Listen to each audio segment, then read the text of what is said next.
Hello friends, जय हिंद। स्वागत है आप सभी का पीमैक्स क्लासेज की यूट्यूब चैनल पर। तो आज हम लोग पढ़ने चल रहे हैं ऑप्टिक्स का एक बड़ा ही इंपॉर्टेंट पार्ट जिसका नाम है कंपाउंड माइक्रोस्कोप। इसके पिछले वाले वीडियो में हम लोगों ने पढ़ा था सिंपल माइक्रोस्कोप, और अगर वो आप देखें हैं तो इसमें आपको बहुत ही मदद मिलने वाली है और इसके आवर्धन क्षमता का डेरिवेशन बड़ा ही सरल हो जाएगा अगर वो पिछला वीडियो आप देखकर आए हैं, क्योंकि पिछले वीडियो में हमने डिस्कस किया था दर्शन कोण का और साथ ही साथ आवर्धन क्षमता क्या होती है। तो ये हम डिस्कस पिछले वीडियो में कर चुके हैं। अगर आप उसको देखकर आते हैं तो फिर बड़े आराम से ये बहुत मज़ेदार तरीके से खूबसूरत सा टॉपिक समझ में आएगा।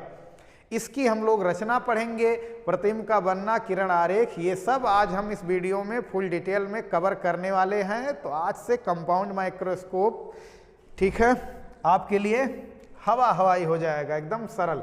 सबसे पहली चीज पढ़ेंगे क्या कि डिफिनीशन क्या है। क्या डिफिनीशन क्या है कंपाउंड माइक्रोस्कोप का। फिर इसकी कंस्ट्रक्शन क्या है। कंस्ट्रक्शन मीन्स रचना, माने क्या क्या चीज़ें लगी रहती हैं। फिर हम लोग पढ़ेंगे रे डायग्राम, पढ़ेंगे रे डायग्राम, ये मोटे मोटे तौर पर। फिर हम लोग पढ़ेंगे उसी रे डायग्राम से मैग्नीफाइंग पावर। क्या पढ़ेंगे? Magnifying power. तो ये सब चीज़ आज फुल डिटेल में डिस्कस करने वाले हैं हम लोग, ठीक है। एक मिनट देख लिया जाए वीडियो, सब कुछ क्लियर आ रहा है कि नहीं। हाँ, ठीक है, सब कुछ बढ़िया चल रहा है। तो ये हम लोग पढ़ने वाले हैं। तो आइए स्टार्ट करते हैं स्टेप बाय स्टेप। डिफिनीशन क्या है?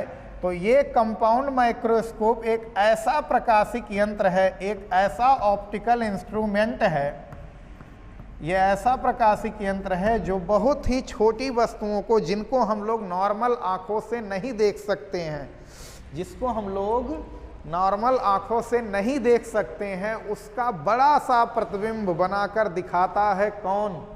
तो ये अपना कंपाउंड माइक्रोस्कोप। कौन? Compound microscope. पता चला कि इसके बारे में हेडिंग ही नहीं पढ़ा है, कंपाउंड माइक्रोस्कोप।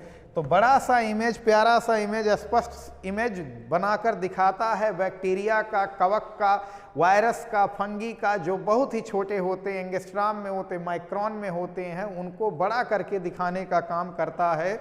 कौन? तो अपना कंपाउंड माइक्रोस्कोप। संयुक्त सूक्ष्मदर्शी या हिंदी में इसको यौगिक सूक्ष्मदर्शी भी कहते हैं। तो डिफिनीशन समझ में आ चुका होगा कि यह एक ऐसा प्रकाशिक यंत्र है जो अत्यधिक छोटी वस्तुओं का आकार बड़ा करने के काम में आता है, स्पष्ट प्रतिबिंब दिखाता है। समझ रहे हो ना? तो ये है सूक्ष्मदर्शी का काम।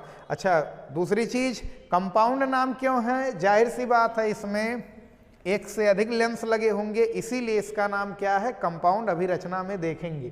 तो कंस्ट्रक्शन, रचना में क्या पढ़ेंगे? तो रचना में इसमें धातु की एक बेलनाकार नली होती है। इसमें धातु की एक बेलनाकार नली होती है, इस तरह से। इसमें धातु की एक बेलनाकार नली होती है जो एक सिरे पर पतली और दूसरे सिरे पर मोटी होती है। पतले सिरे पर कम फोकस दूरी एवं छोटे द्वारक का एक उत्तल लेंस लगा रहता है, जिसे अवदृश्यक लेंस कहते हैं। कौन सा लेंस? अवदृश्यक लेंस। कौन सा लेंस? बड़ा इंपॉर्टेंट, अवदृश्यक लेंस, ऑब्जेक्टिव लेंस। तो इसे अवदृश्यक क्यों बोलते हैं? क्योंकि ये लेंस हमेशा वस्तु की ओर रखी जाएगी। ये लेंस हमेशा किधर रखा जाएगा? वस्तु की ओर। किधर रखा जाएगा? हमेशा वस्तु की ओर। और मोटे सिरे पर अधिक फोकस दूरी और बड़े द्वारक का एक दूसरा उत्तल लेंस लगा रहता है, जिसे हम लोग कौन सा लेंस कहते हैं? नेत्रिका लेंस। कौन सा लेंस? नेत्रिका लेंस, या अभिनेत्रक लेंस भी इसको बोलते हैं।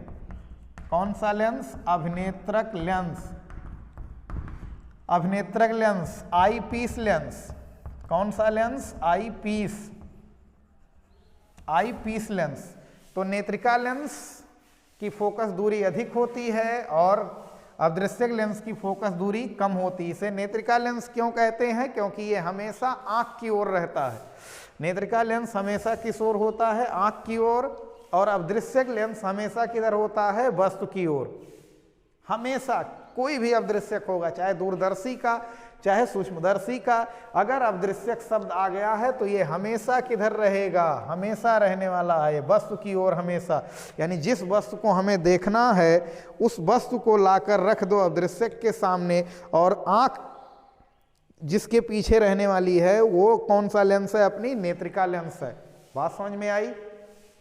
पूरी नली को आगे पीछे खिसकाने के लिए दंतुर दंड चक्र व्यवस्था होती है। क्या होती है? दंतुर दंड चक्र व्यवस्था। दंतुर दंड चक्र की व्यवस्था होती है। यानी ये नली आगे पीछे खिसक सकती है, निकल भी सकती है, लेकिन निकालना नहीं रहता हमें। वो नली आगे पीछे खिसकाते हैं एडजस्टमेंट करने के लिए। बात समझ में आई? तो उसको बोलते हैं दंतुर दंड चक्र। नली को आगे पीछे खिसकाने के लिए दंतुर दंड चक्र व्यवस्था होती है। और नेत्रिका के फोकस पर ऐसे क्रॉस तार लगे रहते हैं, क्योंकि प्रतिबिंब इसी क्रॉस तार पर स्पष्ट बनता है। तो नेत्रिका के फोकस पर, इसके फोकस पर क्या लगे रहते हैं? क्रॉस तार लगे रहते हैं। तो ये लिख देंगे आप रचना में। इसी तरह से कुछ कंस्ट्रक्शन होता है, यानी दो उत्तल लेंसों का कमाल है कंपाउंड माइक्रोस्कोप। दो उत्तल लेंसों का नतीजा कह सकते हो। तो ये समझ में आ गया होगा डेफिनेशन, और ये रचना स्क्रीनशॉट ले सकते हैं, और जो भी बात हम बोल रहे हैं उसको आप लोग लिख भी सकते हैं। तो इस तरह से कुछ होती है इसकी रचना। अब हम लोग पढ़ेंगे रे डायग्राम। अच्छा, एडजस्टमेंट क्यों किया जाता है? तो एडजस्टमेंट किया जाता है कि जो वस्तु है वो कहाँ पर आ जाए? नेत्रिका के फोकस और प्रकाशिक केंद्र के बीच में आ जाए। तो जब ऐसा हो जाएगा तो अपना मकसद पूरा हो जाएगा। ठीक है, तो यही हमारा एम रहेगा। तो अब बनाएंगे रे डायग्राम, और रे डायग्राम के बेस पर हम लोग डेरिवेशन करेंगे मैग्नीफाइंग पावर का। तो अब रे डायग्राम खूब अच्छे से समझेंगे। रे डायग्राम सबसे ज़्यादा इंपॉर्टेंट है। ये कौन सा लेंस है? नेत्रिका लेंस। यहाँ बगल में कौन सा लेंस होता है अपना? सॉरी, ये अदृश्यक लेंस। और ये कौन सा लेंस? नेत्रिका लेंस। ये क्या है अपना? मुख्य अक्ष। क्या है? मुख्य अक्ष है। यहाँ कहीं इसका क्या होगा? Focus, F0'। यहाँ कहीं इसका द्वितीय फोकस होगा F0। यहाँ कहीं नेत्रिका की प्रथम फोकस दूरी होगी, मान लेते हैं Fe'। यहाँ कहीं नेत्रिका की द्वितीय फोकस होगी, मान लेते हैं Fe। और ये है इस लेंस का प्रकाशिक केंद्र, ये है अदृश्यक लेंस का प्रकाशिक केंद्र। अच्छा, अदृश्यक लेंस की फोकस दूरी को लिखेंगे F0 से।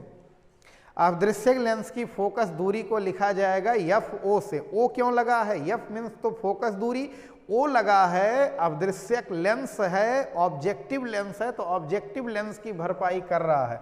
तो इसकी फोकस दूरी समझ में आ गया होगा, कैसे लिखेंगे? Fe। फोकस दूरी किसकी? नेत्रिका की। आई पीस लेंस के नाते वहाँ E लगा है।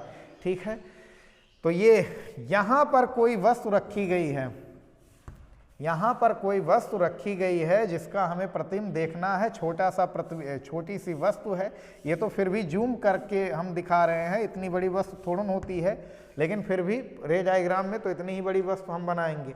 समांतर जाने वाली किरण कहाँ से जाती है? तो समांतर जाने वाली किरण फोकस से होकर जाती है। प्रकाशिक केंद्र से होकर जाने वाली किरण बिना विचलित हुए सीधे निकल जाती है। अब यहां पर क्या बन जाएगा? प्रतिबिंब। किसने प्रतिबिंब बनाया ये वाला प्रतिबिंब? तो अदृश्यक ने। किस वस्तु का? इस वस्तु का। कैसा प्रतिबिंब बनाया है? वास्तविक, उल्टा और वस्तु से थोड़ा सा बड़ा। ये प्रतिबिंब बन गया है अपना। बात समझ में आई? ये प्रतिबिंब बनाया है। क्या ये अंतिम प्रतिबिंब है? नहीं, अभी इस लेंस का भी कमाल हमें देखना है। अब फिर क्या? यहां से फिर यही प्रतिबिंब इस लेंस के लिए, यही प्रतिबिंब इस लेंस के लिए आभासी वस्तु का कार्य करेगा या वस्तु का कार्य करेगा? अब फिर क्या करेगा? ये लेंस इस वस्तु का प्रतिबिंब बनाएगा। देखते हैं कहां पर, कैसे बनाएगा? समांतर जाने वाली किरण ए फोकस से। कहां से? फोकस से। समांतर जाने वाली किरण फोकस से। प्रकाशिक केंद्र से जाने वाली किरण थोड़ा सा बगल में हो गया है, बिना विचलित हुए सीधे निकल जाएंगी। दोनों आगे तो कहीं मुलाकात करेंगी नहीं, आगे इन दोनों किरणों का कहीं भी संगम नहीं होगा, तो जाहिर सी बात है ये किरणें कहाँ पर मिलेंगी, तो ये किरणें यहाँ कहीं पीछे कट करेंगी। यहाँ बन गया अपना अंतिम प्रतिबिंब। और कैसा प्रतिबिंब बना है? आभासी, उल्टा और वस्तु से बड़ा। वस्तु अपना इतना बड़ा था और उस वस्तु का प्रतिबिंब इतना बड़ा बन गया। अब जो वस्तु हमें नहीं दिखाई दे रही थी, यानी जो छोटे से कवक, बैक्टीरिया ये सब थे, उनको अब हम क्या कर सकते हैं? इजिली देख सकते हैं। यहाँ से हम लोग क्या कर सकते हैं? आंख लगाकर देख सकते हैं नेत्रिका के पीछे। अब जैसा कि हम लोग को पता है, अंतिम प्रतिबिंब द्वारा आंख पर बना दर्शन कोण कितना होता है? तो आंख पर बना दर्शन कोण होता है बीटा। कितना होता है? बीटा। आंख पर बना दर्शन कोण कितना होता है? ये वाला एंगल, ये वाला एंगल कितना? बीटा। नाम दे दें अगर हम प्रतिबिंब को तो ए बी, ये है असली वस्तु, और इसको नाम दे दो ए डैश, बी डैश, और लास्ट वाले को ए डबल डैश और कितना? B double dash. अंतिम प्रतिबिंब जो बना है। अब ये अंतिम प्रतिबिंब कहीं भी बन सकता है। स्पष्ट दृष्टि की न्यूनतम दूरी से लेकर अनंत के बीच, अनंत तक कहीं भी इस प्रतिबिंब को हम बना सकते हैं। सबसे ज्यादा फायदेमंद कहाँ होगा? अगर इस प्रतिबिंब को हम बनाए स्पष्ट दृष्टि की न्यूनतम दूरी पर बनाए, तो ये प्रतिबिंब खूब अच्छा, स्पष्ट और सबसे बड़ा इमेज हमें दिखेगा। तो ये है किरण आरेख। यहां से अवदृश्यक लेंस का काम क्या है? तो अवदृश्यक लेंस वस्तु का प्रतिबिंब बनाएगा यहाँ पर। यही प्रतिबिंब नेत्रिका के लिए आभासी वस्तु का काम करेगा, और फिर नेत्रिका लेंस इस वस्तु का, यानी जो आभासी वस्तु है इसके लिए इसका अंतिम प्रतिबिंब बनाएगा। तो अगर वस्तु की तुलना में देखा जाए तो ये बहुत बड़ा प्रतिबिंब बन गया। और यही काम होता है किसका? सूक्ष्मदर्शी का। ठीक है। अब एक चीज अगर हम गौर करें तो ये चीज तो केवल अगर इस लेंस की, अगर हम अकेले इस लेंस की बात करें तो ये आवर्धक लेंस की तरह, यानी सरल सूक्ष्मदर्शी के जैसा ही तो है। ये सरल सूक्ष्मदर्शी के जैसा ही तो है। एक चीज का और ध्यान रखेंगे, सबसे इंपॉर्टेंट बात का ध्यान रखेंगे, क्या? कि ये जो प्रतिबिंब बना है, अवदृश्यक जो प्रतिबिंब बना रहा है, वो प्रतिबिंब नेत्रिका के फोकस और प्रकाशिक केंद्र के बीच में ही बनना चाहिए। इधर बन गया तो मामला चौपट हो जाएगा, पूरी कहानी चौपट हो जाएगी, कोई प्रतिबिंब ये बड़ा नहीं बना पाएगा। तो हम इसीलिए क्या करते हैं? एडजस्टमेंट करते हैं कि ये जो प्रतिबिंब बने, ये जो प्रतिबिंब बने, ये कहाँ बने? इसके फोकस और प्रकाशिक केंद्र के बीच में बने, ताकि ये, ठीक है, इसका आभासी और बड़ा प्रतिबिंब क्या कर सके? बना सके। इसके तुलना में ये तो सीधा ही है, इस वस्तु के लिए ये क्या है? सीधा, लेकिन इसके लिए ये क्या है? अंतिम प्रतिबिंब कैसा है? उल्टा। अंतिम प्रतिबिंब द्वारा आंख पर बने दर्शन कोण को हम लोग क्या बोलते हैं? बीटा। ये वाला एंगल, ये वाला एंगल कितना है? बीटा है। बात समझ में आई? तो ये अगर किरण आरेख आपको समझ में आ गया है तो फिर बड़े आराम से हम लोग डेरिवेशन कर लेंगे। और इसमें अब हम कुछ और भी टर्म का यूज करेंगे। अवदृश्यक लेंस से वस्तु की दूरी, अवदृश्यक लेंस से वस्तु की दूरी को लिखेंगे UO से। किस अक्षर से? UO से। अवदृश्यक लेंस से ये जो वस्तु की दूरी है इसको हम रिप्रेजेंट करेंगे UO से। अब UO तुम लोग खुद देख सकते हो पॉजिटिव है कि निगेटिव। तो UO क्या है? निगेटिव है, क्योंकि ये लेफ्ट साइड में पड़ रहा है, इस लेंस के बाईं ओर है, तो इसीलिए UO में जब भी हम साइन कन्वेंशन या चिन्ह परिपाटी लगाएंगे तो इसको हम लोग निगेटिव लेकर चलेंगे बहुत अच्छे से, न्यूमेरिकल तभी लगेगा। यहां पर जरा देख लो, ये प्रतिबिंब है, इस लेंस के लिए ये क्या है? प्रतिबिंब है। इस लेंस के लिए ये क्या है? प्रतिबिंब है। इस लेंस के लिए अगर ये प्रतिबिंब है तो ये कौन सा लेंस है? अवदृश्यक। तो अवदृश्यक के लिए प्रतिबिंब की दूरी, प्रतिबिंब की दूरी तो होती है V, मगर V ना कहकर क्या कह देंगे? VO। O क्यों लगा है? क्योंकि ऑब्जेक्टिव लेंस का प्रतिबिंब है ये। अच्छा, यही प्रतिबिंब इस लेंस के लिए प्रतिबिंब नहीं है, ये इस लेंस के लिए ऑब्जेक्ट है, वस्तु है, तो इसके लिए वस्तु की दूरी को किस अक्षर से, U से, मगर UE क्यों, क्योंकि आईपीस लेंस के लिए ये वस्तु है। ठीक है, तो ये वस्तु की दूरी हो गई। ये किसका प्रतिबिंब है, किसके लिए प्रतिबिंब है, तो इसके लिए, इसने ये प्रतिबिंब बनाया है, तो प्रतिबिंब की दूरी होती है V, लेकिन VE लिखेंगे। रीजन क्लियर है क्योंकि आईपीस लेंस है, तो इसे लिखेंगे VE से। तो ये खूब अच्छे तरीके से आप लोगों को पता होना चाहिए। ठीक है, ये सारे टर्म हम लोगों को पता होने चाहिए। पहला लेंस इस वस्तु का वास्तविक व उल्टा व वस्तु से बड़ा प्रतिबिंब नेत्रिका के प्रथम फोकस और प्रकाशिक केंद्र के बीच में जब बनाता है, तो फिर से नेत्रिका लेंस इस A' B' का अंतिम प्रतिबिंब A'' B' बनाता है, जो कि आभासी उल्टा और वस्तु के सापेक्ष जो कि आभासी उल्टा और वस्तु से क्या होता है, बड़ा होता है, इस वस्तु से बड़ा होता है। और ये प्रतिबिंब कहाँ से कहाँ के बीच में बन सकता है, तो स्पष्ट दृष्टि की न्यूनतम दूरी से लेकर इन्फिनिटी के बीच में कहीं भी बन सकता है। ये डिस्टेंस VO होगा हमेशा पॉजिटिव। अच्छा, UE क्या होगा, UE होगा निगेटिव, क्योंकि बाईं ओर है। VE क्या होगा, निगेटिव होगा। ये चिन्ह परिपाटी में याद रखना, FO FE हमेशा क्या होंगे, पॉजिटिव होंगे। अब ये सारे टर्म हम लोगों को पता चल गए हैं। अब यहीं से एक काम करेंगे, अगर हम बीटा निकालें तो tan beta is equal to, तो ये किरण आरेख है। अब हम चल रहे हैं डेरिवेशन करने आवर्धन क्षमता का, तो अभी इस चित्र को मिटाना सही नहीं है, तो थोड़ा सा इसीलिए यहाँ पर एडजस्टमेंट कर रहे हैं। अब इसके बाद हम लोग, तो ये है किरण आरेख का आप लोग खूब अच्छे से स्क्रीनशॉट ले लीजिए, घर पर प्रैक्टिस करिए, बनाइए इसको। ये चित्र बड़ा इंपॉर्टेंट है।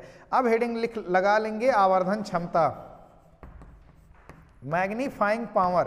तो मैग्नीफाइंग पावर क्या है कि अंतिम प्रतिबिंब द्वारा आंख पर बना दर्शन कोण यानी बीटा तथा वस्तु द्वारा आंख पर बना दर्शन कोण, जबकि वस्तु स्पष्ट दृष्टि की न्यूनतम दूरी पर रखी गई हो, के अनुपात को उस प्रकाशिक यंत्र की आवर्धन क्षमता कहते हैं।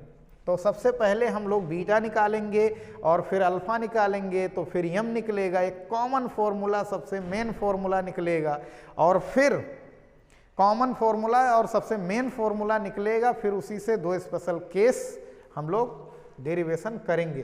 तो tan बीटा को लगभग बीटा लिख सकते हैं, क्योंकि ये सब बहुत छोटे कोण हैं। दिख भले रहा है बहुत बड़ा, लेकिन एक्चुअली में ये बहुत छोटे होते हैं, तो ये भी बहुत छोटा होता है। ये नहीं कि ये 1 मीटर का प्रतिबिंब बन जाता। बैक्टीरिया जो एंगस्ट्राम में है उसका प्रतिबिंब 1 मीटर का नहीं हो जाता, ये भी बहुत छोटे होते हैं। हाँ, लेकिन अब हम बड़ा करके उन्हें देख सकते हैं, तो स्टडी कर सकते हैं उनके ऊपर।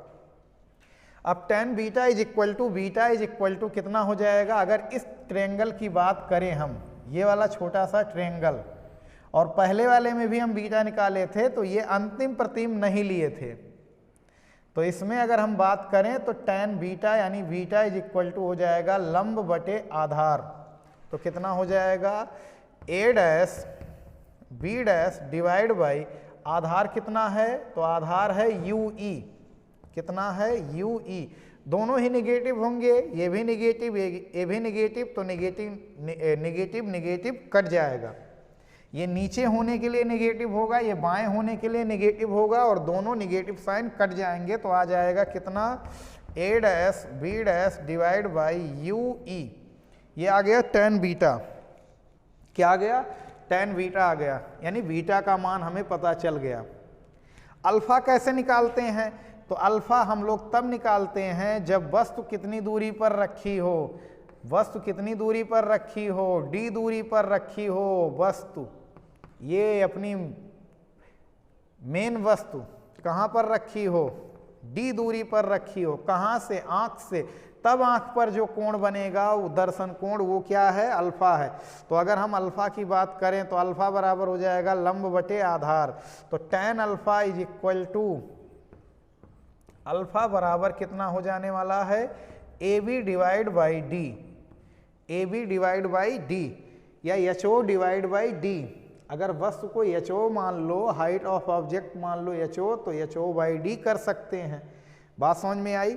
क्या हो जाएगा? A B by D. चिन्ह परिपाटी यहाँ भी लगा सकते हैं, ये प्लस होगा, ये किधर क्या होगा? माइनस होगा, तो ए बी बाई कितना? डी। अब यहाँ पर अगर हम बात करें आवर्धन क्षमता का, यम का, तो यम बराबर होता है बीटा डिवाइड बाई अल्फा। यम बराबर होता है बीटा डिवाइड बाई अल्फा। तो यम इज इक्वल टू हो जाने वाला है बीटा की जगह पर ए डैश बी डैश बटे यू ई, और पूरे के बटे tan अल्फा, यानी अल्फा कितना हो जाएगा? ए बी बाई, अब ये आप माइनस लगा भी सकते हैं, बहुत सी बुकों में लगाया जाता है, बहुत सी बुकों में माइनस नहीं लगा होता है, तो इसके पीछे नहीं परेशान रहना है, ठीक है। यहाँ पर क्या रख दे रहे हैं? डी रख दे रहे हैं, कुछ भी कटने वाला नहीं है। तो यम बराबर हो जाने वाला है ए डैश बी डैश, ये पार्टी घूम के जाएगी यहाँ, ये आएगा यहाँ, तो A dash B dash into D divide by U E गुड़े ए बी। ये आ गया फॉर्मूला, मगर अभी ये बड़ा कॉम्प्लिकेटेड नज़र आ रहा है। अब यहीं पर हम एक काम करेंगे, आवर्धन का यूज करेंगे। अगर हम आवर्धन लगाएं, यमो निकालें, रेखीय आवर्धन, तो रेखीय आवर्धन क्या होता है? लेंस से प्रतिबिंब की दूरी और वस्तु की दूरी के अनुपात को क्या बोलते हैं? लेंस का रेखीय आवर्धन।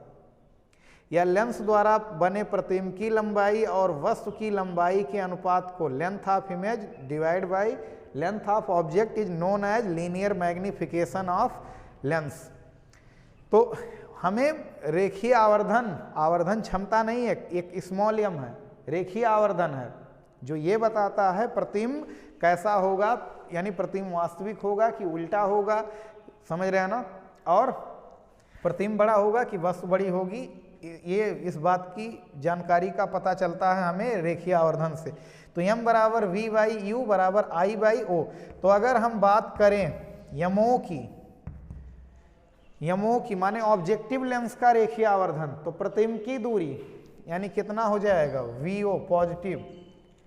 और अगर हम बात करें वस्तु की दूरी, तो कितना हो जाएगा? यू ओ। चिन्ह परिपाटी नहीं लगा रहे हैं अभी यहाँ पर हम, और यही बराबर होगा प्रतिबिंब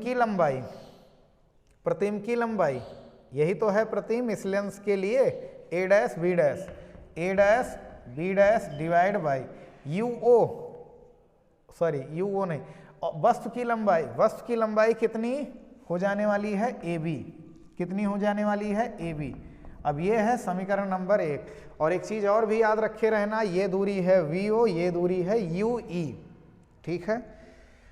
तो अब इसको हम मिटा रहे हैं, स्क्रीनशॉट ले सकते हैं, ये नोट कर सकते हैं खूब अच्छे तरीके से। पहले बीटा निकाल लो, फिर अल्फा निकाल लो, फिर यम का एक रेखीय आवर्धन क्षमता का एक फॉर्मूला, ये वाला आएगा समीकरण नंबर 1, और फिर इसमें हम लोग क्या निकाल लेंगे? ऑब्जेक्टिव का लीनियर मैग्निफिकेशन। तो ये बराबर ये है, ये बात हमें पता और चल गई है, तो इसको हम मिटा रहे हैं। तो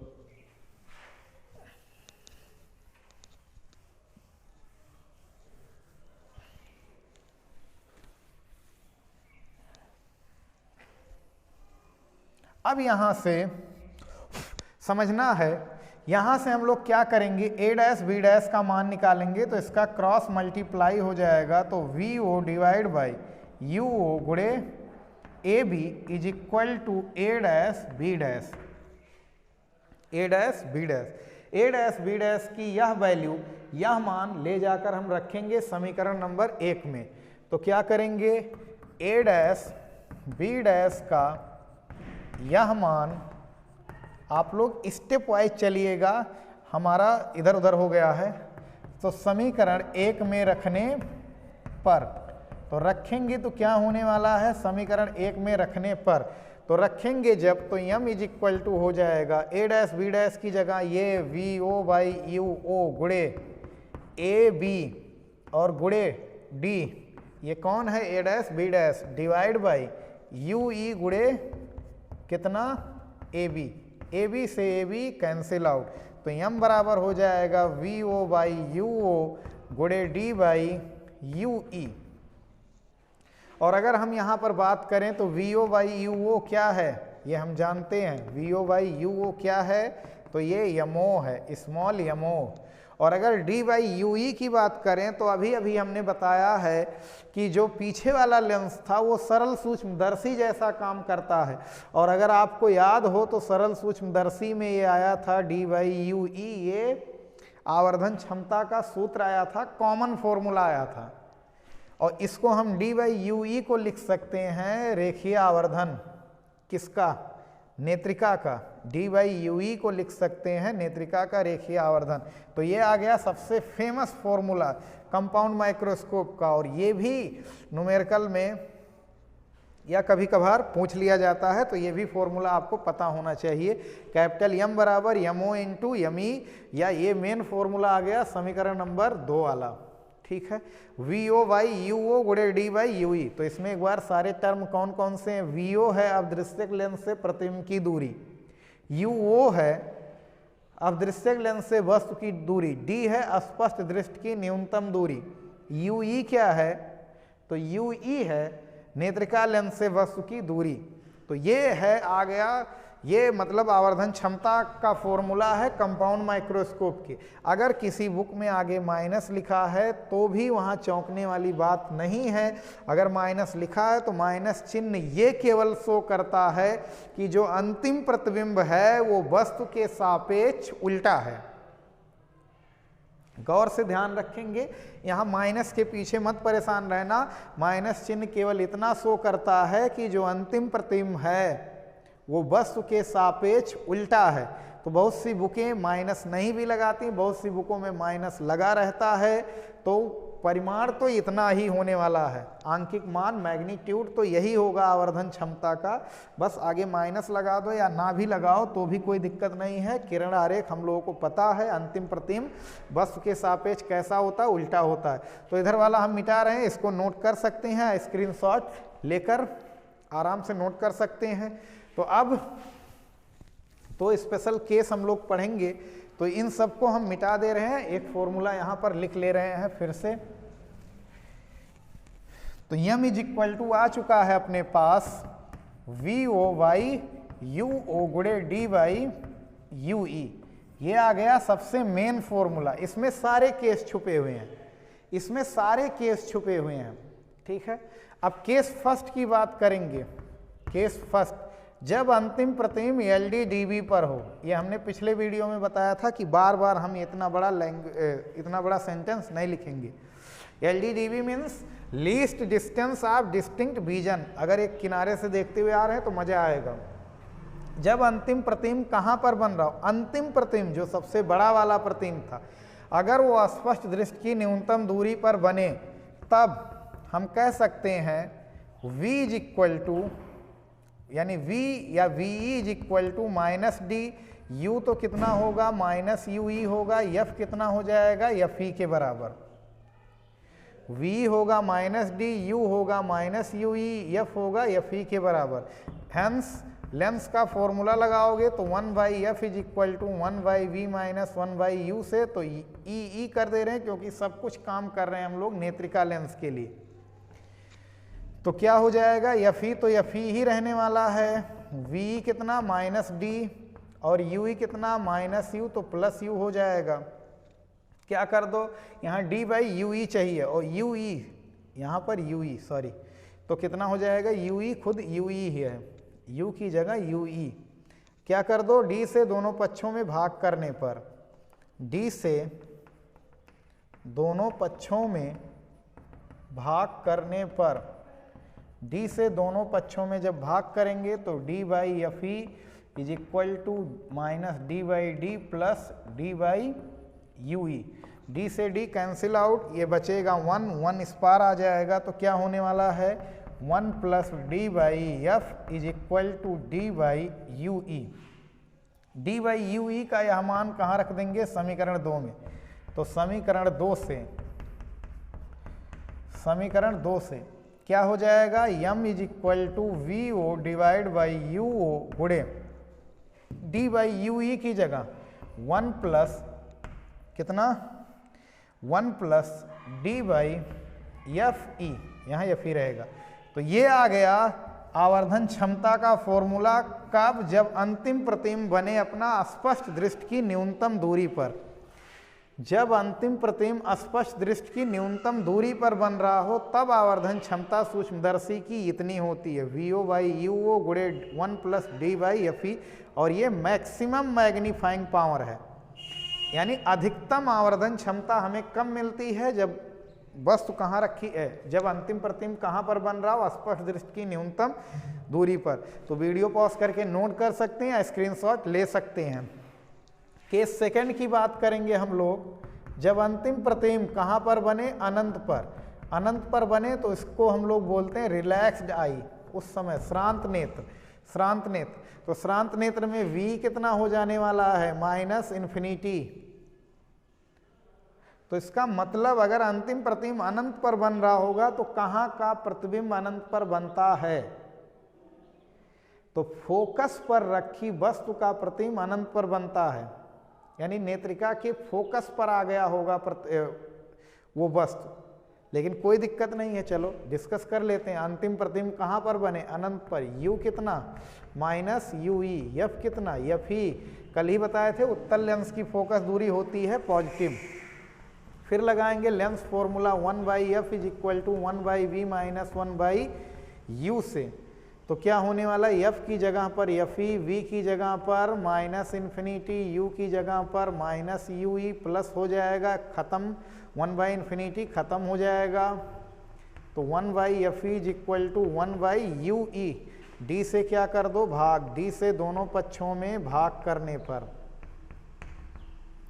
दोनों पक्षों में भाग करने पर, D से दोनों पक्षों में भाग करने पर, तो इधर हो जाने वाला है D/FE, इधर हो जाने वाला है D/UE। कितना हो जाएगा? D/UE। एक मिनट देख लिया जाए। जी हाँ, सब कुछ सही चल रहा है। हाँ, सही चल रहा है। D/UE यह मान फिर से कहाँ रख देने पर? समीकरण 2 में। तो समीकरण 2 से, समीकरण 2 से क्या है? समीकरण 2, तो m बराबर VO/UO गुणे D/UE। तो 2 में यह मान D/U का रखेंगे तो क्या मिलेगा हमें? m = VO/UO गुणे D/UE की जगह D/FE। तो ये आ गया आवर्धन क्षमता का फॉर्मूला, कब? जब अंतिम प्रतिबिंब अनंत पर बन रहा हो तब। जब अंतिम प्रतिबिंब कहाँ पर बन रहा हो? इन्फिनिटी पर बन रहा हो। ये केस कब है? जब अंतिम प्रतिबिंब स्पष्ट दृष्टि की न्यूनतम दूरी पर बन रहा हो। अगर बैक टू बैक देखते हुए चल रहे हैं तो फिर बड़े आराम से सारा डेरिवेशन एकदम सरल सूक्ष्मदर्शी के जैसा ही है, एकदम सिमिलर डेरिवेशन है। ये होता है मिनिमम, ये होता है मिनिमम श्रांत नेत्र के लिए। तो ये था कंपाउंड माइक्रोस्कोप के बारे में फुल डिटेल में चीजें, यानी आवर्धन क्षमता और क्या प्रतिबिंब का बनना, ये सब चीज हम लोग अब समझ चुके हैं। आगे अगर माइनस दिखे तो कोई दिक्कत नहीं, चौंकने वाली बात नहीं है। माइनस अगर बुक में कहीं दिख रहा है किसी बुक में, या माइनस लगाना चाहते हैं आप लोग तो लगा सकते हैं। माइनस चिन्ह केवल ये बता रहा अंतिम प्रतिबिंब जो है वस्तु के सापेक्ष उल्टा है। अब ये सब कुछ हो गया। इसी में एक टॉपिक और होता है, सूक्ष्मदर्शी के नली की लंबाई या सूक्ष्मदर्शी की लंबाई, लेंथ ऑफ माइक्रोस्कोप, जो उसकी पाइप होती है उसकी लेंथ कितनी होती है। तो दोनों लेंसों के बीच की दूरी जो होती है उसी को हम लोग बोलते हैं नली की लंबाई। दोनों लेंसों के बीच की जो दूरी होती है उसी को हम लोग बोलते हैं नली की लंबाई। तो आप लोग पीछे किरण आरेख वाले चित्र में जाकर आप लोग खुद देखकर बता सकते हैं कि नली की लंबाई कितनी होगी। स्पष्ट दृष्टि की न्यूनतम दूरी के केस में नली की लंबाई होती है VO + mod UE, यानी UE बाईं तरफ है तो उसको घटा मत देना, इसीलिए यहाँ मॉड लगा है, यानी निगेटिव हमें नहीं रखना, यहाँ चिन्ह परिपाटी नहीं। अगर VO 5 है, UE 2 है तो 5 2 7 हो जाएगा नली की लंबाई। तो नली की लंबाई कितनी होती है? अगर अंतिम प्रतिबिंब स्पष्ट दृष्टि की न्यूनतम दूरी पर बन रहा हो VO + UE, और अगर अंतिम प्रतिबिंब बन रहा हो अनंत पर तो इसी में क्या हो जाता? नली की लंबाई का फॉर्मूला हो जाता है VO + FE।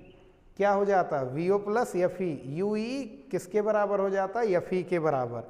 नेत्रिका की फोकस दूरी, नेत्रिका से वस्तु की दूरी यहाँ पर होती है, यहाँ नेत्रिका की फोकस दूरी या यू ई भी रख सकते हो, ये कॉमन फॉर्मूला भी है। नली की लंबाई का एक कॉमन फॉर्मूला है, जैसे ये कॉमन फॉर्मूला है आवर्धन क्षमता का सबसे मेन फॉर्मूला। इसी से ये दो इंपॉर्टेंट केस हम डिस्कस किए हैं, सारे केस डिस्कशन नहीं किए जा सकते। अगर कोई भी केस इन दोनों के अलावा कोई केस आएगा तो उसको हम लोग इस फॉर्मूले से लगाएंगे। ज़्यादातर क्वेश्चंस इसी पर बेस्ड रहते हैं। तो ये नली की लंबाई भी हो गई है, आवर्धन क्षमता भी हो गया है फुल डिटेल में, किरण आरेख भी हो चुका है, कंपाउंड माइक्रोस्कोप का और क्या काम है। तो ये हो चुका कंपाउंड माइक्रोस्कोप खत्म। नेक्स्ट वीडियो में हम लोग पढ़ेंगे टेलीस्कोप के बारे में। तब तक के लिए पढ़ाई करते रहें। All the very best.